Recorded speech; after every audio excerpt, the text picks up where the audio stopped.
दोस्तों, राम राम, सीताराम।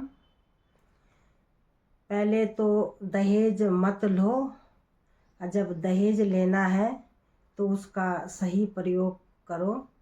तो मेरी एक सहेली थी, एक सहेली है, तो वो बहुत परेशान है।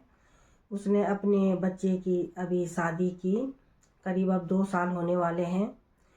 तो लड़की भी अच्छे घर की है, उन्होंने सब कुछ दे रखा है, क्योंकि मैं भी शादी में गई थी। तो अच्छा परिवार है, दोनों के ही अच्छे परिवार हैं। पर उसकी बहू की और उसकी बन नहीं रही है। अब रोज़ किचकिच होती है, तो वो अब परेशान हो गई है। तो उसने मेरे को फ़ोन पे बताती रहती है कि मैं बहुत दुखी हूँ, बहुत दुखी हूँ।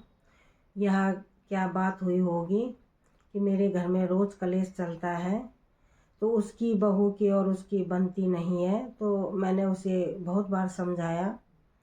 तो अब मैंने उसे एक तर्जुबा दिया, जो उसने मुझे पूछा कि ऐसा कोई उपाय होगा कि जो मेरे घर में कलेश बंद हो जाए।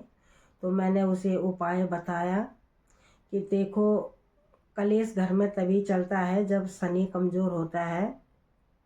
तो कहते हैं कि तुम अगर लोहा दान लोगे तो तुम्हारे घर में कचकच तो होगी।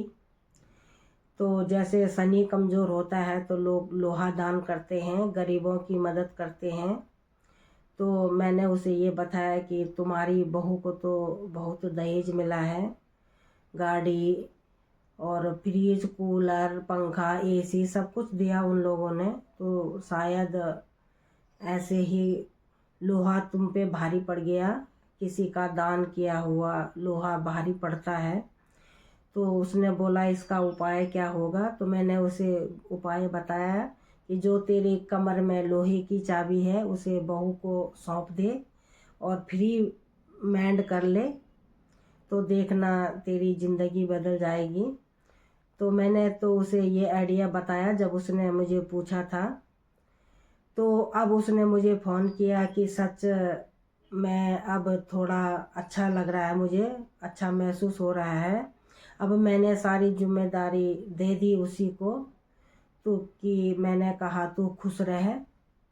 तो मैं अब इधर उधर ज़्यादा ही रहती हूँ, घर में कम रहती हूँ।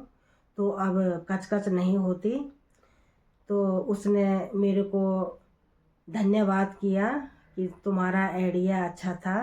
राम राम, सीताराम।